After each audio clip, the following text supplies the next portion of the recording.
So as you are led or believe, please join me in prayer. God, our Creator, when you speak, there is light and life. When you act, there is justice and love. Grant that your love may be present in our conversation, so that what we say and what we do may be filled with your Spirit. Bless our learning, give us hope, and may this night bring more love and wisdom to us all. Amen. Well, friends, to get us started, I would love to hear some first impressions on the book from, again, folks who are local and have engaged with this text. Something that has struck me this past week is an interview with the Tennessee Holler, where Art Spiegelman was talking about what he had hoped the book would be. And he was saying he didn't actually write it to be used for a classroom, although if it is, that's wonderful. And he didn't write it to be didactic. It was something that he hoped would have its own relationship with each reader. And the language that he used in that interview is that he hoped the book would have an I and thou relationship with everyone who picked it up. And that concept of I and thou comes from the writings of Martin Buber, a 20th century Jewish philosopher, who talked about different ways of relating to things and to people, I guess even to moments in time, or in this case, to a book. And the first is an I-it, a way of meeting an object, beholding it, taking it in, consuming it. It's a thing, it. And the other way of relating is I and thou, an encounter between two subjects, two persons of mutuality. And I was so struck by that comment, by Art Spiegelman's hope that each reader would have that sort of mutual encounter with the book, that it would be a living thing, not just a lesson plan or a moment of education or entertainment, but maybe this graphic novel would meet us in our lives and experiences in a transforming way. So my question for those who have had a chance to read in McMinn County, how did you encounter this book? What parts of your story and your awareness were particularly present in your heart and in your reading? What parts, what panels, what images or phrases stood out to you in a particular way? And go ahead and drop whatever lands there into the chat. And I'll then call on folks to join in.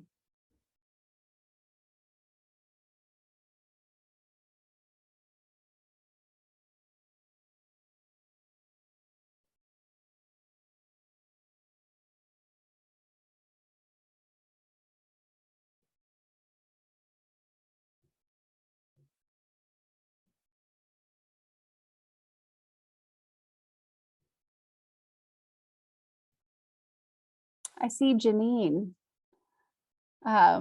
Is making a bit of a joke that she encountered this book as sold out and is really looking forward to getting her copy. I'm sure she is not the only one on the call with that experience.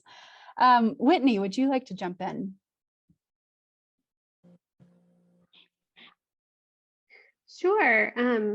Wow, I don't know how many people are on this call. Let's see, there's 1, 2, 3, 4, 5 times 4, 20 times 4 pages, so there are a lot of people. So this is very, yeah, thank you, Christina.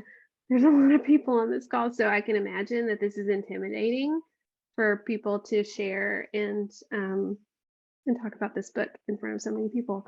But also, I was rereading my copies, which are well worn, because I got to read this book when I was in, I think it was Miss Godsey's class in high school. Does anybody else remember Miss Godsey at McMinn County High School? Yes, Courtney, right? I loved her so much. She was such a dear woman. And I also got to read it in a graphic novel class in college. So we got to really dive deep into Mouse and many other graphic novels. But the thing that stood out to me reading it this time around was it was less of, I mean, at that time that I first read it, it was very much about the Holocaust and the story of the brutal and profane, awful things that happened at that time. But as an adult, I'm very intrigued by this relationship that Art Spiegelman had with his father, and this desire to understand his parents and their story. And I really connected with this wondering about, what went on with my parents, and and in the context of their lives and in their history, and also what went on with my grandparents, at the time of the Holocaust. So that was really, in reading it again, was really striking to me, this conversation between Art and his father in particular. Really, really powerful. Thank you. Yeah. Nancy, would you like to jump in? Sure. Yeah, I attended a Jewish high school. And so I felt like I was back with my old dear friends in reading this book. And, I obviously know a lot about the Holocaust because I spent a lot of time with Jewish people. But also this book is particularly really speaks to the reality of it. It brought things more, because it's visual and I'm a very visual person, it really brought things into reality for me. And I was really struck by the consistent cruelty. And it's frightening, but we all do know that cruelty. And in my own life, I'm a survivor of suicide. And I had the father of my child committed suicide. And so I can only imagine what this man was going through since his mother committed suicide. It's awful. It never goes away. There's always a very empty feeling in the pit of your stomach. And this guy, that he wrote this whole series, these, like, I'm only on 2 because I just got it today, but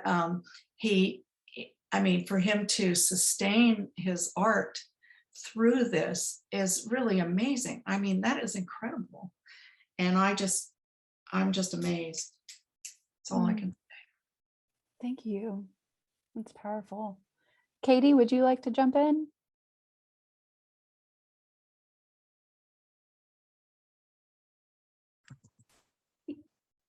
Yes, I agreed with Whitney. I think I read this when I was in college. It was part of my middle school literature class. And then to read it as an adult, I felt like, how much do we even know of each other's stories, of our own parents' stories? How much do we share with each other? And so I think that was just eye-opening, and I agreed with Nancy that for Art Spiegelman to even have drawn out his own mother's doom in this situation was just powerful. That's beautiful. Yeah. How much of our stories do we open to one another? Cynthia, would you like to chime in?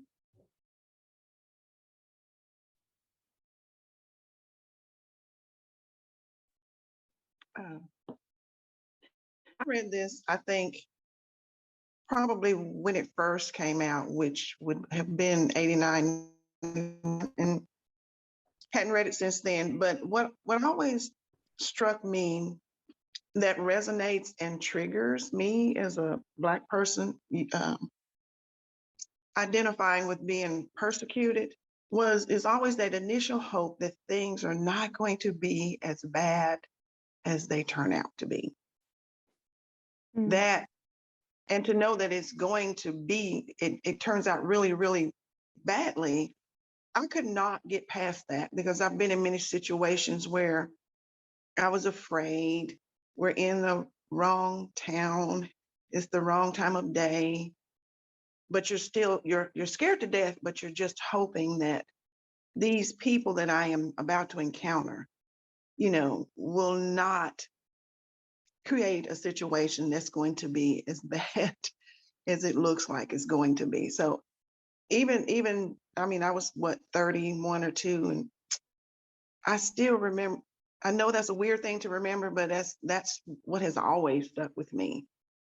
Because we've done it so many times in a Black church or in a restaurant or wherever we may be, or are getting lost in a white neighborhood in Kentucky, which I did once, and I'm like, oh my gosh, I need to get off this mountain.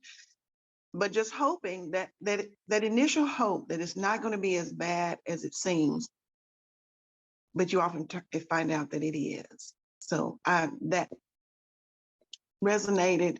It triggers me sometime, and it did when I read it again last week. So I know there's a lot more to it, but that's mine. Yeah, thank you for sharing that. It Liz, is always hopeful. Oh, yeah. No, I'm just saying, but the whole thing is, there's always, he amazes me that he just never really ever completely gives up.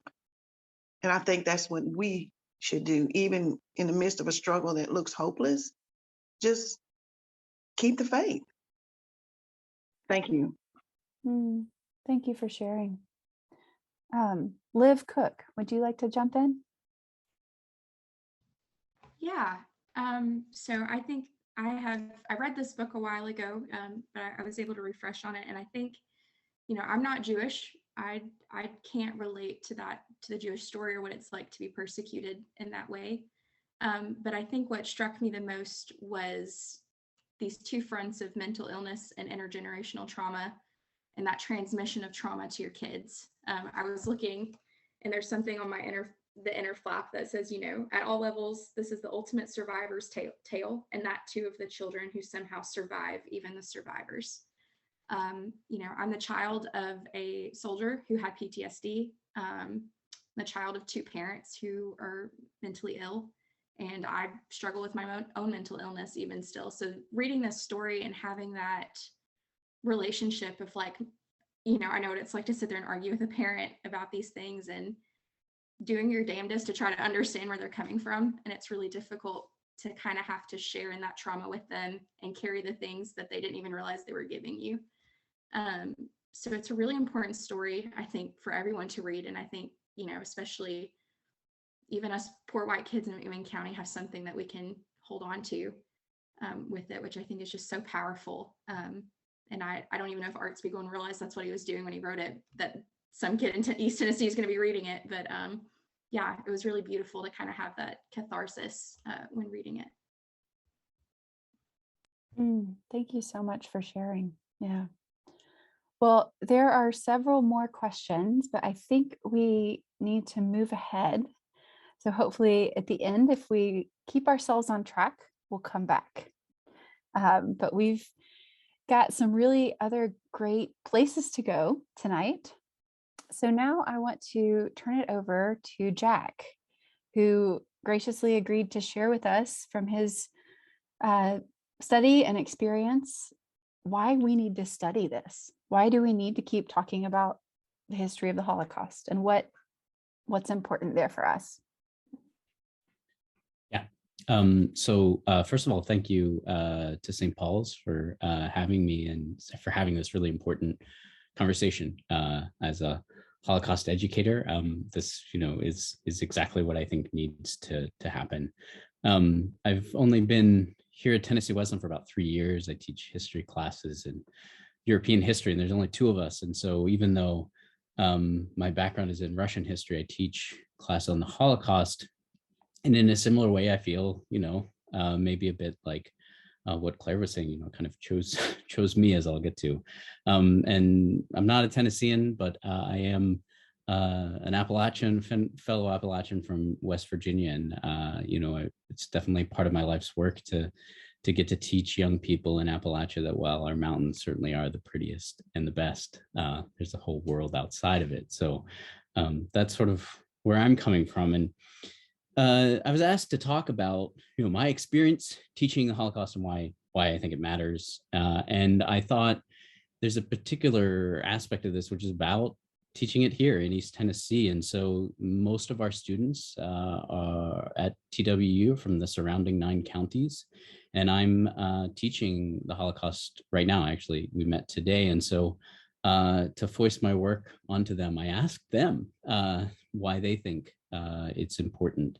And I'll get to some of those comments here in a second. But the best reason to explain why it's important to me is I once read a book by the Polish British Jewish sociologist Zygmunt Bauman, and he narrowly escaped the Holocaust as a young man, and he went on to write a lot about it. And he wrote about how the Holocaust really seemed impossible before it happened. He has a famous line, writing in around the year 2000, not much more than a half century ago, the Holocaust was unimaginable. A half century ago, it was still, for most people, unbelievable. And today, one cannot imagine a world in which a Holocaust is impossible. And that is really chilling and scary to me, because it reminded me how dangerous the world is and how precarious all the things that we take for granted are. And so part of my job as an educator is to contribute to being aware and making sure that thing or things like it are not happening. So when I asked my students, it was a wonderful conversation. I mean, they could have talked all period long about it, but I kind of broke things up and gave it a little bit of order. And I should preface all of these remarks by saying that there are a lot of Holocaust scholars who argue that the Holocaust doesn't exist for us to draw lessons from it, and that we should really be cautious about kind of instrumentalizing it and trivializing it. And so I just want to put that there. I think we can still draw lessons, but being thoughtful about what we're doing and not using the suffering of millions to kind of pursue other goals. So kind of broke their thoughts down into 4 parts. The first is that they said that the Holocaust is a moral education. And they really drew out this idea both because it's so simple, it's so clearly a story of evil and good, but it's also so complex, and how you have to, there's a real challenge of how you can be good in the middle of something, a world as upside down as the Holocaust. They talked about how the stakes of all decisions are so high, and it raises, sort of even small decisions to the sort of height of a life or death. These can be simple questions, right? Would you turn in your neighbor who's hiding a Jew? But they can also be much more complicated, and they can also be impossible, right? Do you save yourself or a family member if it means certain death for another person? What rules do you break? What rules do you follow? And there's all kinds of literally impossible moral quandaries that people are put in studying the Holocaust. And they felt that this sort of grappling with the reality that sometimes there's just so clearly not a clear right answer was actually really important for them to learn about and to think about, even when, and there's a tension there, even when it's so clear that there's a wrong side, that even it's hard to make a right decision.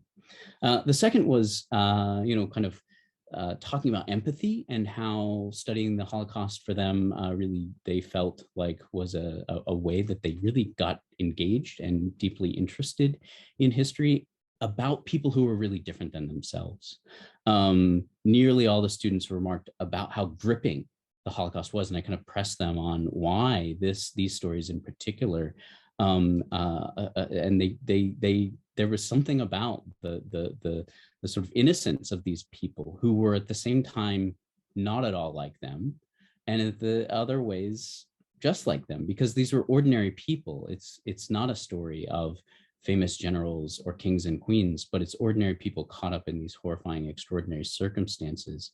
One student remarked, we're reading a book right now, and they had to put the book down, but they also didn't want to put the book down. I mean, the stories in it were so compelling, but also so upsetting at the same time.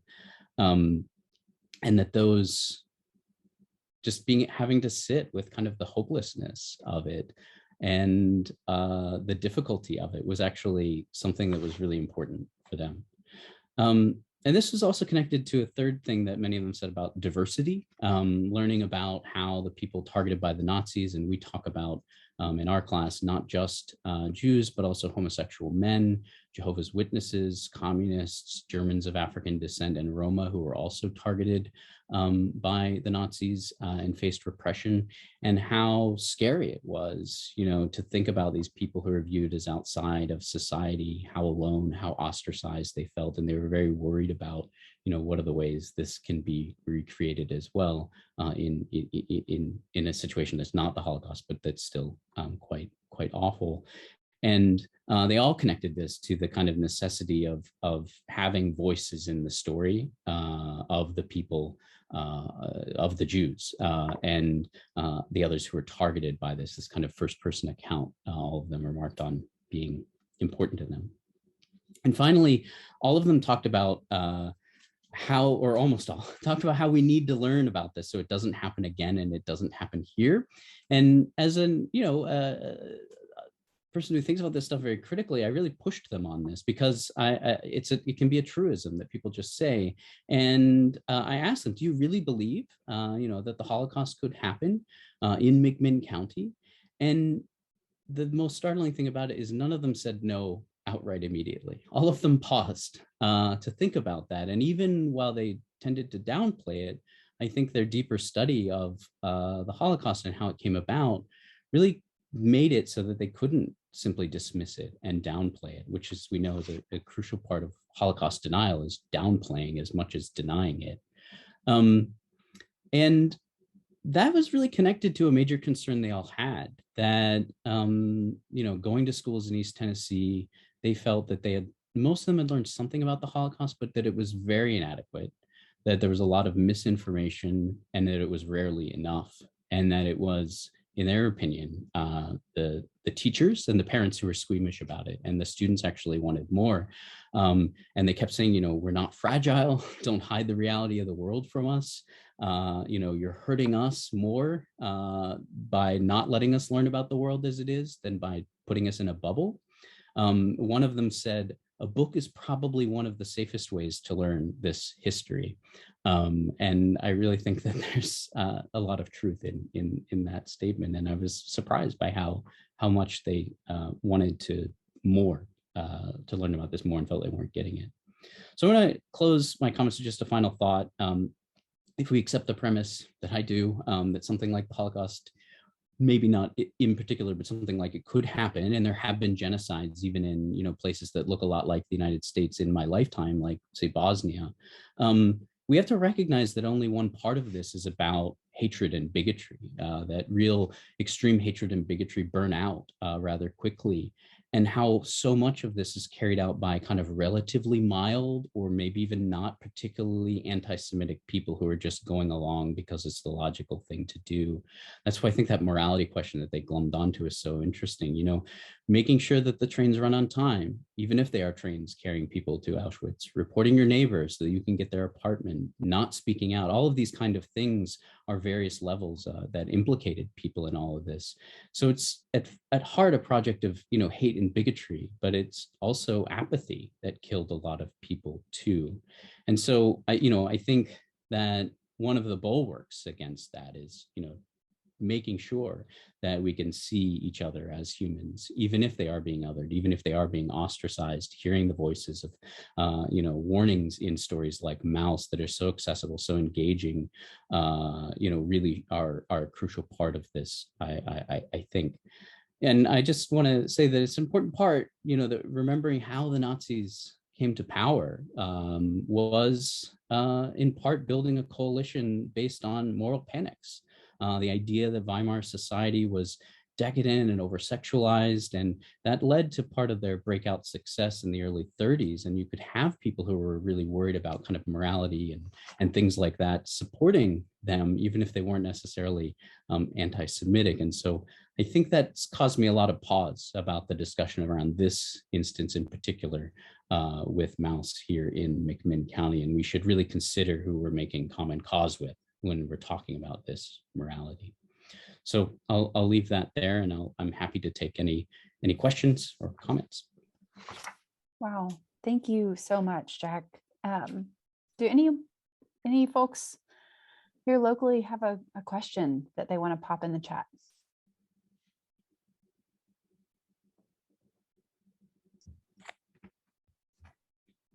Courtney, yes. It's not so much a question, Jack, but I agree with your students about the books, and the books being one of the safest ways you can learn about something. And I was thinking, when you said that, it reminded me of, I had to have been in 5th or 6th grade, because I know I was at North City, and I read every single book in the library on the Holocaust that they had. And I know that because I went back to Miss Ridgel and I was like, all right, I want another one. And she said, you've read them all. And I remember being fascinated by these stories of people's lives, but also being so sad about it all at the same time. But I mean, I agree with what you said about books. Like, it's definitely a safe way. And as a child, I was so curious, and thanks to my parents for, indulging in that curiosity and lighting that flame for me to keep going. But I learned about a lot of things that way, and that was definitely one of them. Yeah. Thank you. Any other questions? Whitney, ready to chime in again? Yeah. I just wanted to say, Courtney, you said this original, and I just feel like there's so many teachers in our lives in McMinn County and in Athens city schools and other schools who just really gave us the gift of exploring this topic, and also speaking with us so critically and thoughtfully about these things. Miss Virgil, you said Miss Virgil. I just feel like there are other names we need to throw up there in the world. Christina Schoberg is one, Katie Sumner is one. It's like there are just some really incredible teachers here in Athens and McMinn who are doing this work right now as we speak. And thank you so much, Jack, for being among them.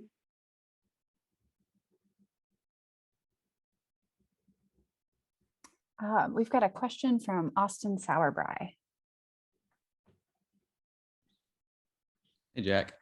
No, really appreciate this discussion. I think a couple of things that you said really resonated with me. I think one is the boringness of the slippery slope towards fascism, and that it generally happens in extremely boring and normal ways. And then I think the other thing that you mentioned at the end is that tension between the need for unification and bringing people together, but also choosing allies wisely. And I guess a question out of that would be, for you as an educator, I know you're educating at a college level, but also for high school educators, how do we teach well about that tension in a way that both brings people together, but also expresses the real warning about making allies with not the right folks? Yeah. Yeah, it's a great question and an important one. And I think, similar kind of to what my students are asking for, right, is to own up that we don't have all the answers, right? And to admit that there is uncertainty, and we're all kind of stumbling to find our way. And I think, putting that at the center of teaching, that encourages all these things people have said about great teachers, encourages curiosity, allows students to follow their interests, but that also, just thinks of education as not this, open up their brains and jam information in, but instead as kind of educating a whole person, right? And that they're a moral actor, and they need to be thinking about these questions that don't have answers. And I think that, one of the ways of that I try and do that is I try and model that in my teaching, and I try and be vulnerable about what I don't know and what upsets me. I have cried in front of my students, and they're always a little uncertain what to do when that happens. And I'm too. But I also think that, that modeling that behavior, modeling that we don't know just because we're older, I think is another way of kind of cutting off that belief in hierarchy, right? Which is part of what you're talking about, and groupthink, and making it okay to dissent. Appreciate that. Thank you. Charlie Sin, you want to jump in?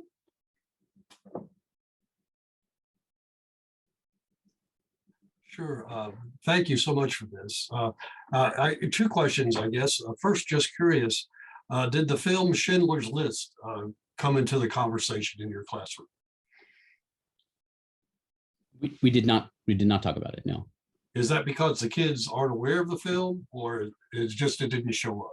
I don't know. I find that in previous times I've taught it, some students are aware of it and some have seen it, but I wouldn't say all or even most, maybe half. Yeah. Okay. And I guess the other side of this, and this is, I'm coming from you as a military background in aviation. One of the things that struck me going through flight school was the amount of precise information we knew about what happens when a human being lands in an ocean, and how much time that individual has to survive under what circumstances. And if you peel back the onion behind that, the reason that we know that is because of the medical experiments done during the Holocaust. And so my question for that is, what do we do with information that we glean out of that experience? Wow. I might defer to my religious authorities about that as a question of ethics. I will say that I teach that, and that I do talk about medical experimentation, which is often, we have a lot of nursing and other kind of health profession majors here, and those are often really important discussions for them to kind of talk about that and operate in this, again, this uncertain morality. And I think I would answer maybe your question in the same way that I would answer my students, is that I might be able to arrive at an answer of what to do with that I thought was moral. But I think it's probably more fruitful if we had that as a discussion, right? Because it does give us this opportunity to deal with that complexity, which again is like how the world is and what the students are asking for. But as an individual, I'm not sure I have a policy about that. But I do talk about it with them, and they're interested, Thank you so much. Friends, again, there are more questions than we can address in the chat, which is wonderful. I'm going to say this many times this evening, but I hope this is the start of conversations.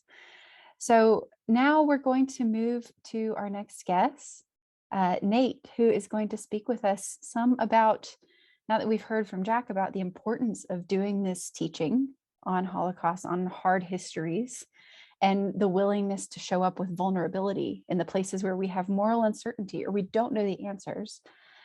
Nate's going to talk about the medium of the book Mouse. Why does a graphic novel help us tell a history or understand a history, and what is its value there? Nate? Hey y'all, how's it going? This is your time, this is your space, so I'm really just going to try to burn through what I have to say to maximize your time to ask questions and discuss. Okay, so in a nutshell, I'm from Arkansas. I've been making comics almost my whole life for about 30 years. And I make both fiction and nonfiction work. And importantly, I guess the methods of storytelling really bounce back and forth between fiction and nonfiction to help enrich our experience of either. And so, yeah, in terms of how comics help us understand and process history, I'm best known for being the artist of the March trilogy, which is co-written by the late, great John Lewis. And it is a first-person account of his story of being near the center of the civil rights movement as a key representative of the young people's wings, and it's a story that is told through his eyes in his words. In that way, it also functions both as history and memoir. And I think this is a really important thing, whether it's fiction or nonfiction in comics, but specifically, even with nonfiction, the fact that comics have this unique capacity to be to represent both an objective viewpoint that moves us as readers through a story or through the experience, and simultaneously a subjective viewpoint, which allows us to kind of float around and occupy the space of what we're reading. Now, for many years, particularly this is a question that was posed to Congressman Lewis. Many people would often ask, why a comic as it related to March? And it's very important to emphasize that March was a comic from the start, from the first minute. And I guess importantly, it was inspired by this December 1956 comic, Dr. Martin Luther King Jr. and the Montgomery Story, which was produced by the Fellowship of Reconciliation. And it's a 16-page, beautiful 1950s account that gives the history of organized nonviolence as a philosophy and as a discipline. It gives a backstory to segregation in Montgomery and to the Montgomery bus boycott itself. And it very elegantly, in 14 pages of comics, really establishes these kind of open-ended, moral conundrums. But it's important to note that it's also published right on the tail end of the victories during the bus boycott. So teenage John Lewis was exposed to this comic as a kind of training manual. This was like given away and sold for 10 cents out of James Lawson's trunk of his car or out of Dr. King's car while they were doing nonviolence workshops. Importantly, Dr. King actually edited parts of the book. And it sort of, I guess, kind of expands your view of Dr. King yet again a little bit more. Importantly, the fact that as a template, it was used to train young people in the philosophy and the discipline of nonviolence to produce social change.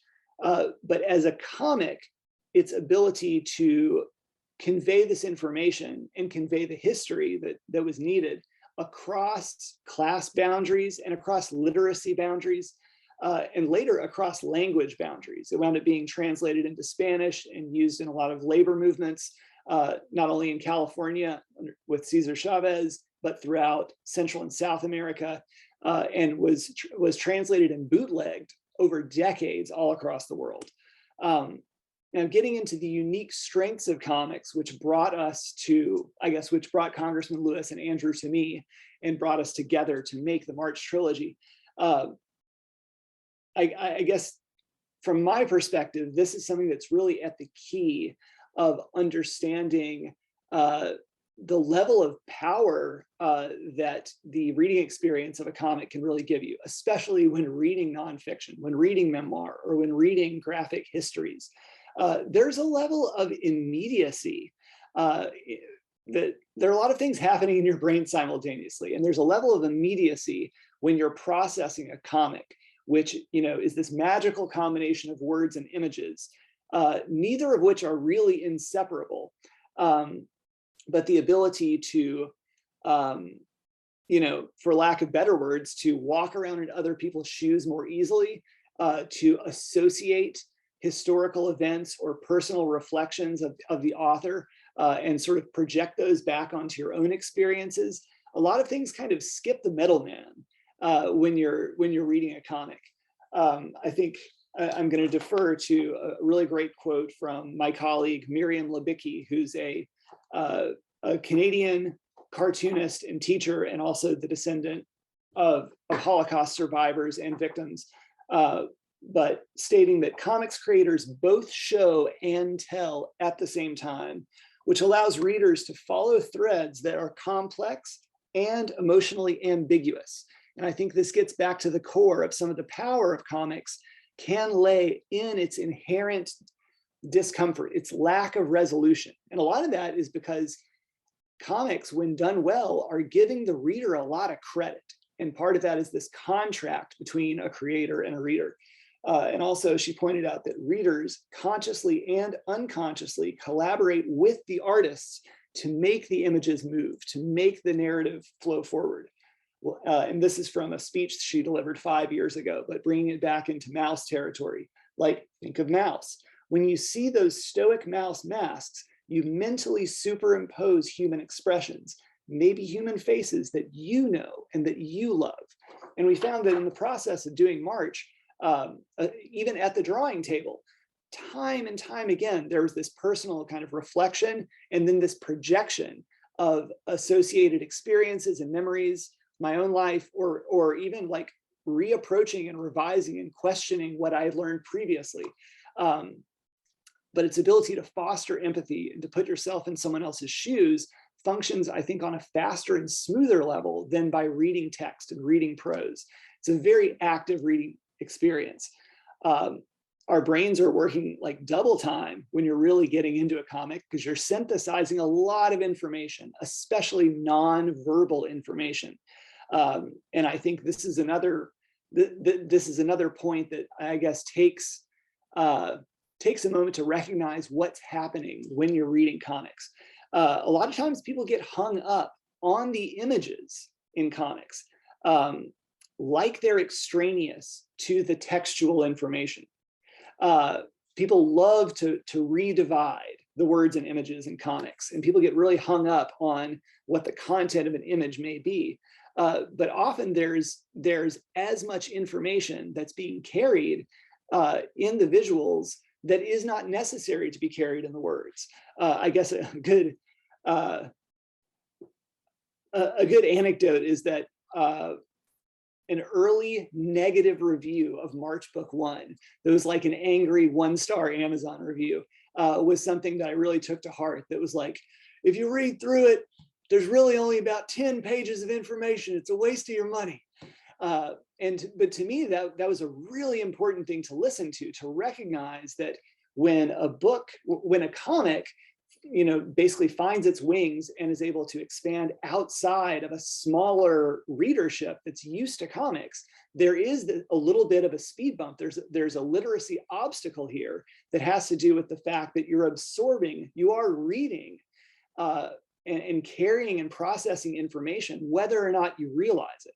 And it's not limited to what's contained in the words, what's in the text. Comics have a lot of legitimacy battles, and that goes from the books themselves to the creators. Like we feel like we're like at the kids' table at the Thanksgiving of the book world.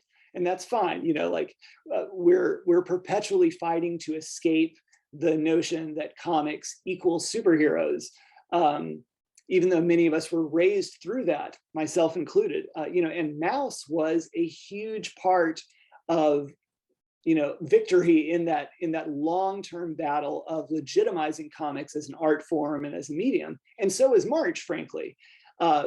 But it's important to underscore that cycle of always needing to kind of stand up and prove that, like, hey, something is happening here, and it's important that you recognize that comics has its own set of rules, its own, its own recommendations for reading. It's not just a medium, but it's also a language and a format, and that takes time to acclimate to. That's fair.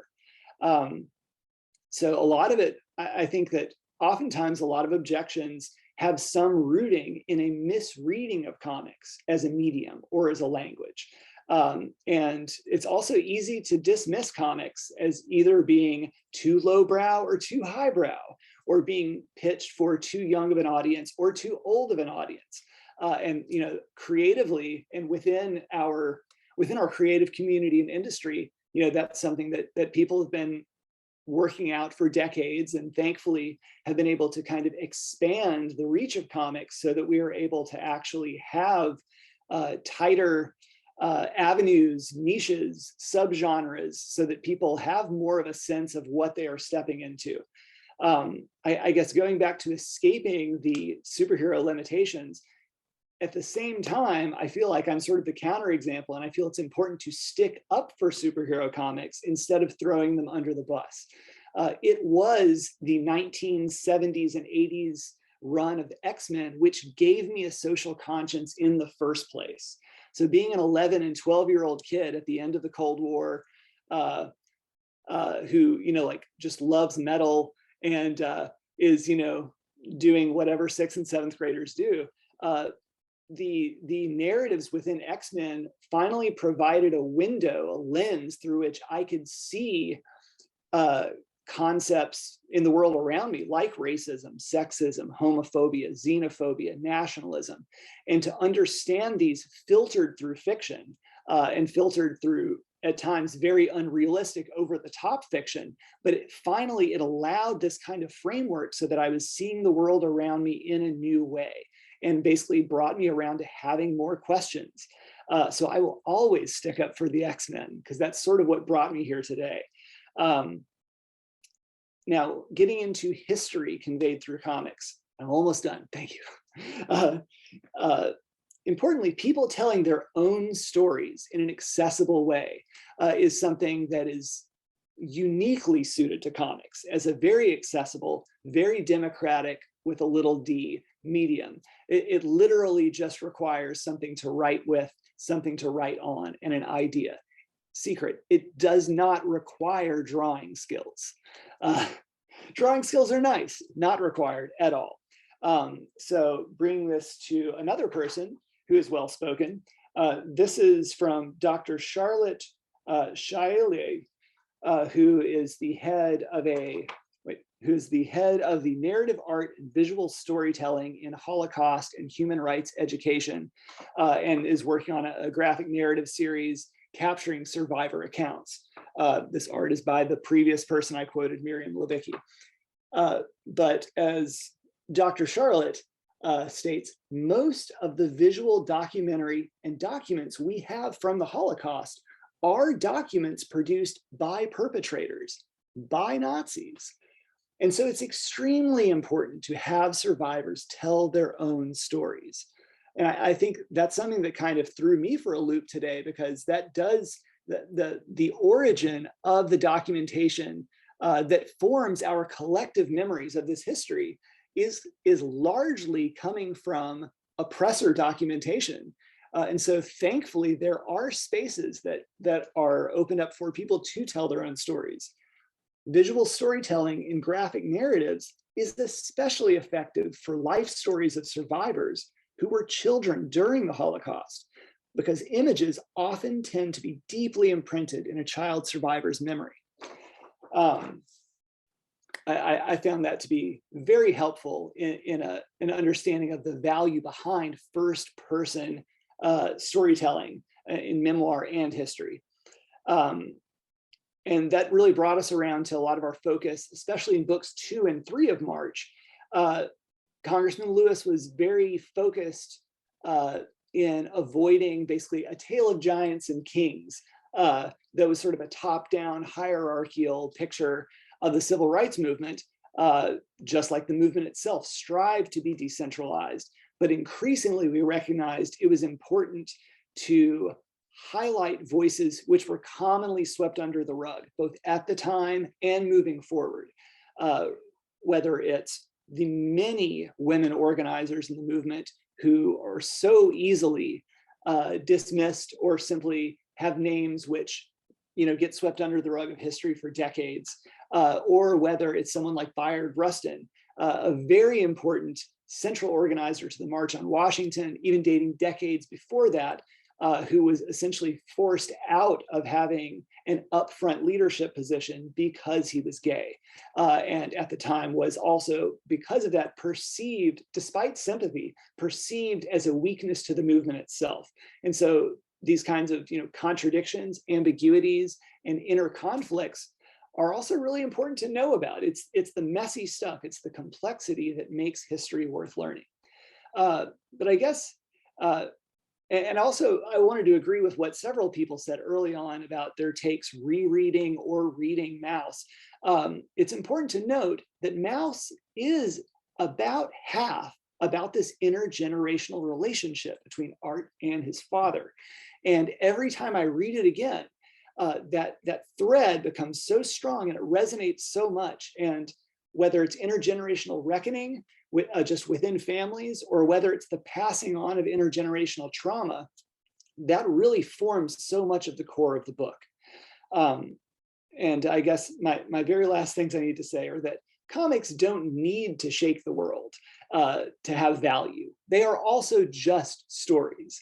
So, you know, like I'm coming here with the big guns talking about March and Mouse and all this stuff, but it's important to recognize that this is a mode of storytelling, and it's okay to have a 700-page book about like making breakfast and eating it. I mean, I probably wouldn't read that, but maybe I would. Anyway, so it's important to like simply place that like you shouldn't necessarily put particular mantles or a kind of pressure on an entire medium or an entire mode of communication, because we're also just talking about a different way of telling stories. Yeah, so hopefully I didn't go over time, and if anybody has any questions, I'd be happy to answer. Awesome. Thank you so much, Nate. We have a couple questions. Alex Sharp, would you like to jump in?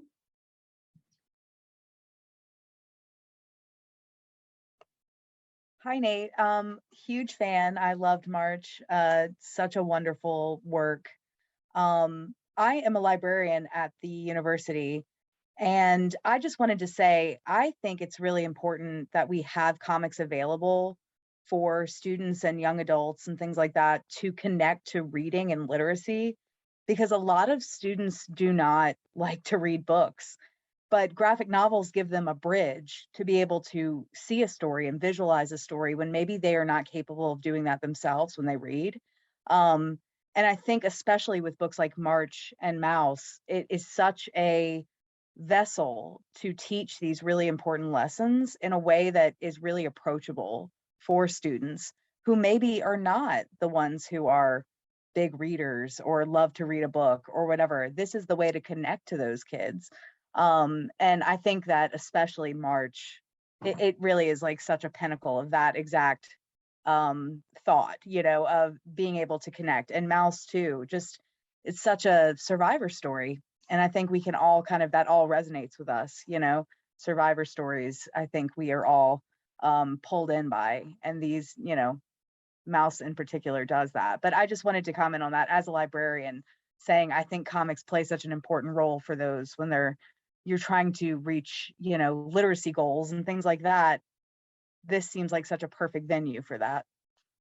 Well, thank you. And I could not agree more, particularly when you're talking about this is another kind of like uphill battle that I think comics as an entire medium has, is the notion that comics reading is substituting time spent reading. When like, but it's not literature of its own right. Right. But like really, when we're talking about reading, we're talking about exercising your reading muscle and developing habits. And as a parent of 2 kids, I mean, obviously, like I'm a little biased because my house is full of comics also, but it is true that like nothing fosters reading of all kinds like reading of any kind. And so developing the habit of page turning and picking up new books simply begats more reading and more reading. And I also, I guess one more cross thing I wanted to say when you're talking about dealing with, you know, and identifying with survivor accounts and trauma, and people perhaps not having sympathetic voices around them or sympathetic ears. The last reference that I had, which I forgot to read, is precisely on that. And I think this is another cartoonist and teacher friend of mine, Leela Corman, who is also the descendant of Holocaust victims. Basically, she has said this better than I could possibly say. A few days ago, she wrote, "Something I'm not sure is well understood about Mouse is that it was very hard to get survivors to talk." And as a side note, Mouse was begun, like Art began Mouse around 75 and just put it in the underground anthology Raw and worked on it for like 8 years or something, on and off. So of course there are exceptions, but for many of us, Vladek Spiegelman was a familiar figure. Those beloveds whose trauma silenced them, but hung in the air around us.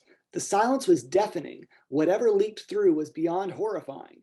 Many took their pain and also their heroism to the grave. So Maus gave voice to what we knew was under the surface, but they wouldn't talk about it. It's a huge gift to younger generations. And I think it's important, like 47 years after Maus was begun as a work, the fact that there are multiple generations who have benefited from this space being opened up. It's amazing that Art Spiegelman got so much story out of his father. I wish I could have done that with my grandparents. And I don't think this is unique to Holocaust survivors. I suspect this is common with all traumatized populations. So let's not let our loved ones' stories and all of our histories die with them.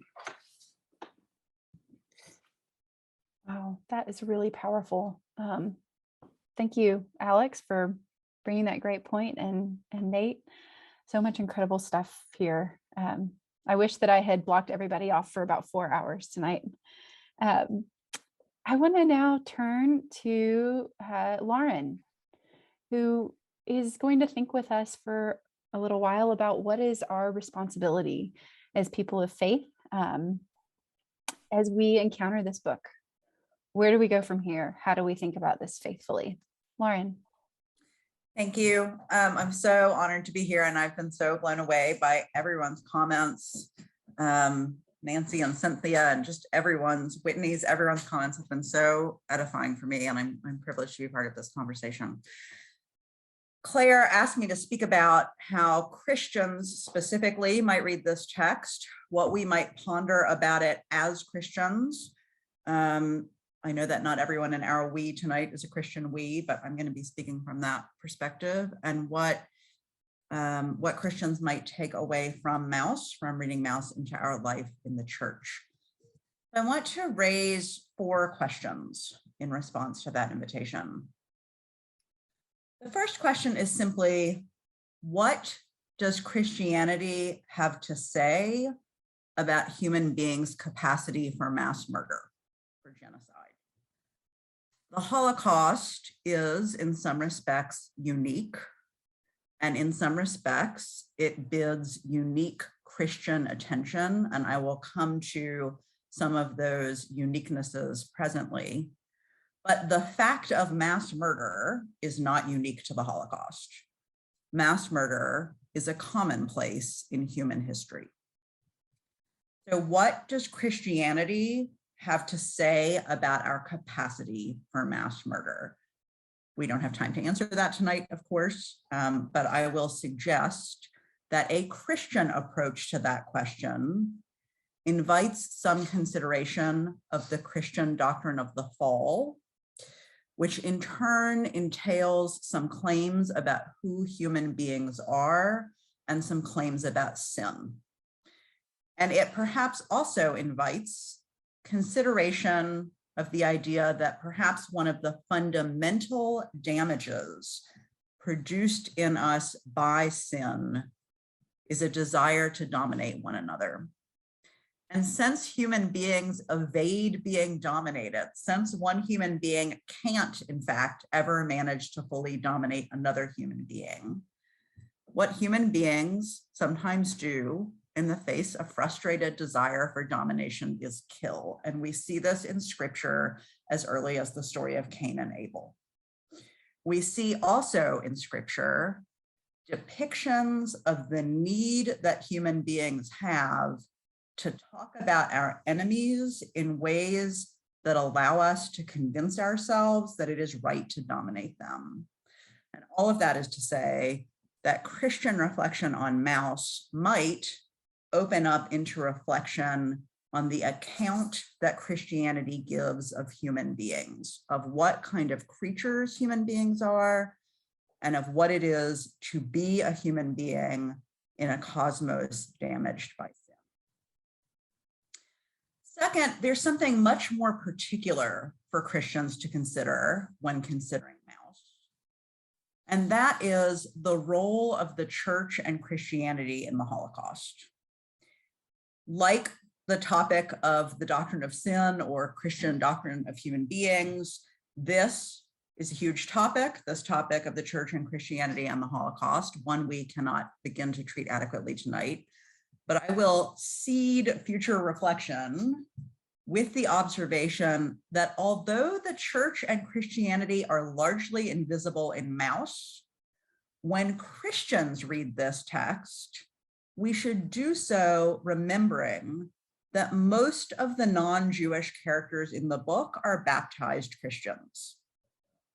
And therefore, when Christians read the book, we should do so inquiring into the ways that Christianity has been threaded with anti-Judaism from the beginning. The Holocaust was caused by many things, but it is impossible to account for the Holocaust without accounting for the ways that Christianity was part of the loam in which the Holocaust was nurtured. That the Holocaust happened exactly in Christian Europe, in Christian Germany. Again, that is a complex topic, but suffice it here to say that as early as 1215, Christian authorities in various European locales began requiring Jews in those locales to dress differently than their Christian neighbors. Suffice it here to say that in the centuries before the Holocaust, Christian theological texts written in Europe were inflected with anti-Jewish polemic. Among that polemic, the instructions that Martin Luther offered. I'm going to quote from Martin Luther here, and this is a difficult quotation, but I offer it because this is difficult material. Luther wrote that his readers should be on your guard against the Jews, knowing that wherever they have their synagogues, nothing is found but a den of devils. What shall we Christians do with this rejected and condemned people, the Jews? I shall give you my sincere advice. First, set fire to their synagogues or schools and bury and cover with dirt whatever will not burn. Second, I advise that their houses also be razed and destroyed. I advise that all their prayer books and Talmudic writings be taken from them. I advise that safe conduct on the highways be abolished completely for the Jews. That's Martin Luther. And suffice it here to say that throughout the history of Christian Europe, Christian liturgy, most notably, but certainly not exclusively Good Friday liturgy, inspired pious Christian worshipers to murder their Jewish neighbors and to burn down their synagogues and homes and torch their holy texts. None of that is discussed explicitly in the pages of Maus, but it is knowledge that Christian readers should bring with them when they open Spiegelman's text. And we should allow Maus to stimulate further thought about Christian complicity in the Holocaust. So one task for Christians reading Maus is to bring to Maus the awareness that almost all non-Jewish Germans and Poles would have been baptized. Many of them would have been regular churchgoers. And then when we step out of Maus, we should do so with a renewed commitment to acknowledging and repenting of anti-Judaism in the church's past and anti-Judaism in the church today. For those of us who are Episcopalians, it is germane to note that one small but important instance of that in our own denomination is that in the coming months, a subcommittee of the Episcopal Church's Standing Committee on Liturgy and Music will be considering a proposal to recommend revision to our church's appointed readings for Holy Week to remedy language that has been, quote, interpreted as anti-Semitic. Third, I want to add just a few words to what Nate has so insightfully offered about the form of the book. And I should say clearly, I do this as a very, very devoted reader of graphic narrative, but not a writer or creator or illustrator of it, not a visual artist of it. There was, of course, when Maus was published, something shocking about using comics to tell the story of the Holocaust. But as numerous readers of Maus, most notably the scholar Hilary Shute, have noted, the medium is part of the point. Exactly because of and through its graphic form, Maus shows that the horrors of the Holocaust exceed the capacity of language. And indeed, as Hilary Shute has argued about other graphic texts, the form is especially well suited to representing traumas that defy speech. For Christians, there's an invitation here to do with testimony. Christians tend to be very word-based, very logocentric when we think about what kinds of testimony counts. The early Christians sent letters to one another, and they read those letters aloud in church, and we are still reading those letters aloud in church. When we come together in church for corporate prayer, much of that prayer is a verbal address of God. Mouse can help expand our imagination around what counts as testimony. It can invite us to consider what paraverbal forms might suit Christian witness, what forms beyond only words might suit Christian witness. And of course, to consider that is not to do something innovative. Artisans who made stained glass windows for churches understood that something beyond words can testify. And so did Bach when he set Matthew's and John's passions to music. We might consider in the wake of Mouse what media Christian testimony requires. Among the testimony we might want to imagine is penitential testimony.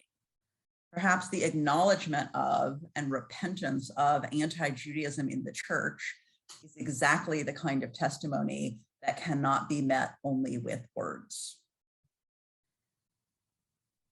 And my fourth and final question is, how does sacred scripture help us read Mouse?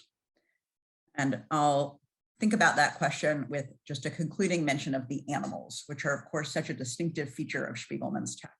For many years, when I read Mouse, I thought of it in the company of George Orwell's Animal Farm.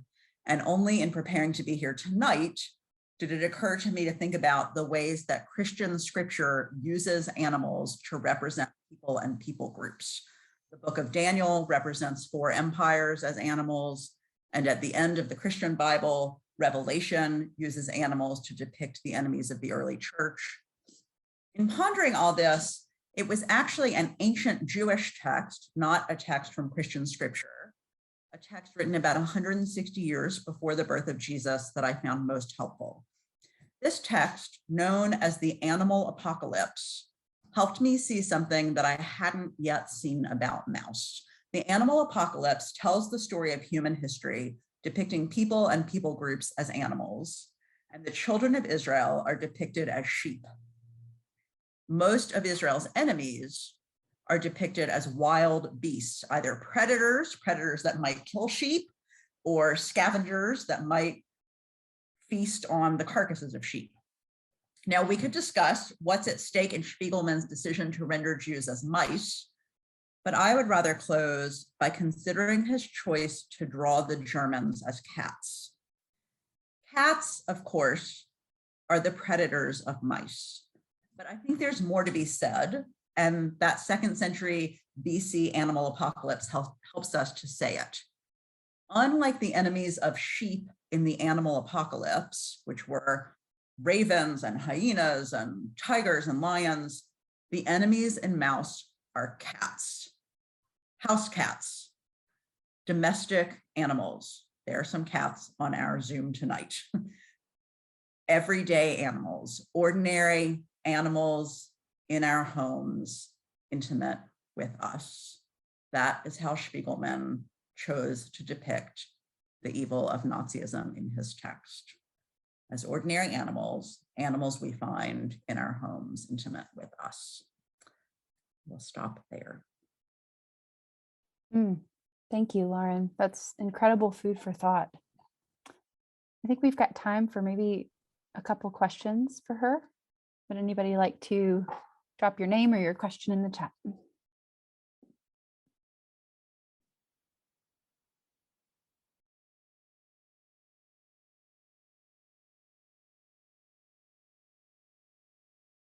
Yes, James. Hey, thank you. I think the biggest thing that sticks out to me is when you say that renouncing anti-Semitism in the church needs to go beyond just a verbal standpoint. Do you have any ideas where that could go? I would love to hear other people's ideas. but one place my mind goes is artistic representation. There is a long history of artistic representation in the church that is quite overtly anti-Jewish. For example, there's a long history of depicting the synagogue and the church as two women, and the church woman is forward-looking and strong, and the synagogue woman is often blindfolded and looks desiccated and like she's about to collapse. And there have been in recent years some sort of post anti-Jewish Christian renderings, sort of reimagining of that artwork. And these are depictions of the church and the synagogue still rendered in kind of iconographically female form, but they are kind of co-equal bearers of the tradition of the God of Israel. So that's one place that my mind goes, but I would love to hear from other people if others have ideas for how we might, in a beyond mere word way, notice and repent of anti-Judaism in the church.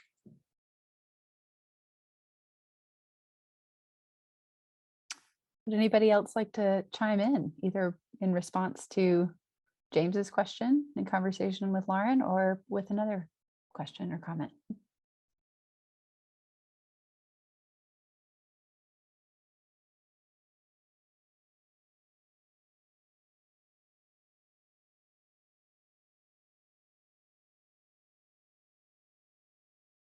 Susan.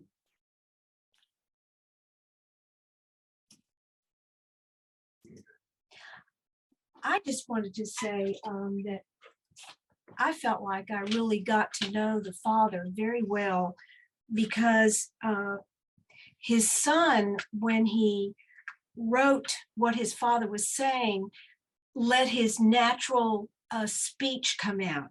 For example, here's just a little sample. The son says, "You always tell me the same thing. There's nothing I can do."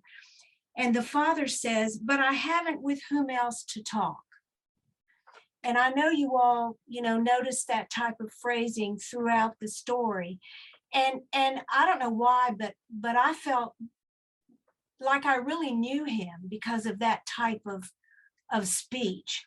And I thought it was very insightful of Art Spiegelman to have his father be allowed to speak like that through the entire book, just because, it reminded you of where he was from, the way he was thinking, the way he put his words together. And I really did relate to that. I would just add to that people have already commented on how rich it is that there's this sort of double frame of the story from the World War II era and then the father-son inheritance story. I think one of the many richnesses of that frame story has to do with Spiegelman depicting himself in a less than perfect light, so that he becomes this very trustworthy, I think, narrator and sort of inheritor of these stories. And I also felt like I knew him well, and that I could sort of sit with him as my Virgil, my companion. And he felt almost like a peer as we were looking at this story of his father's. Which seems like a great and important narrative strategy to me, in addition to what Sue noted about the father's speech as a way that we kind of feel comfortable and trusting of the father. Yeah. And I think there's a call to honesty there. Honesty about our failings and our humanities, I think, has been a thread through the insights of all of our speakers. We are going to conclude with some thank yous. I want to offer deep thanks to Lauren and Nate and Jack for your willingness to jump in here and bring your expertise to this conversation in a way that has just blown me away, and also has been so supportive of our local community. I also want to thank Bishop Brian Cole and Canon Michelle Bolt, who have both joined us this evening, for their support in our diocese. And again, to all of our community, near and far, who have joined us in this community conversation. we are so glad to have you in digital St. Paul's and hope you can join us through those red doors one day. As we conclude this time together, I've said before, and I'll say again, I hope that this is the start or just one step along the way. For folks, maybe you have had your imagination fired up and are ready to keep reading and keep studying, to grab onto more resources, to keep sitting with some of these questions. Maybe you want to contribute to the local work of education in McMinn County, maybe through supporting our local libraries and Let's Read 20, or making your thoughts and questions known to our school board and to our educators, supporting our teachers and having this conversation at the next level. And please, most of all, keep talking with each other. I'm now going to invite Bishop Cole to say a few words. So the only thing I really want to say, Claire, is how grateful I am that you are a pastor and priest in McMinn County and in Athens. And those of us who've been sitting in the back of the church tonight, we are grateful to be connected to McMinn County and Athens in the way in which you all have held this space. And I'm grateful to Jack, to hearing Jack, grateful that you as an Appalachian are teaching in McMinn County. Nate is an Arkansan. My parents are buried in Arkansas. So thank you for your teaching and gifts. And Lauren, a good friend, thank you for your deep challenge to the church. Deep challenge. Those are great questions that we will continue to wrestle with. Again, I'm just grateful to be a part of this community and a part of this work with you all. You all remain in my prayers, and I look forward to ways in which we'll continue to support you all and to be God's light and God's mercy and God's justice in McMinn County and Athens. That's all I have to say. Thank you. Thank you. Thank you. We're glad you could join us tonight. Like the priest that I am, I want to leave us this evening with a blessing. These are not my words, but they come from John O'Donohue. And this is a blessing for citizenship. We have talked so much tonight about good literacy, good study, deep empathy and curiosity of what it is to respond to our spiritual call. And in that, whether we count ourselves citizens in Christ or citizens of McMinn or the United States or wherever we find ourselves, this is a blessing for our citizenship and our citizenship as siblings to one another. In these times, when anger is turned into anxiety, and someone has stolen the horizons and mountains, our small emperors on parade never expect our indifference to disturb their nakedness.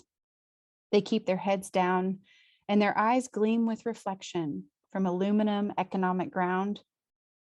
The media wraps everything in a cellophane of sound, and the ghost surface of the virtual overlays the breathing earth. The industry of distraction makes us forget that we live in a universe. We have become converts to the religion of stress and its deity of progress. That we may have courage to turn aside from it all and to come kneel down before the poor, to discover what we must do, how to turn anxiety back into anger, how to find our way home. Friends, peace be with you. Thank you for being here as part of this evening of conversation and learning, and may it continue. Take care.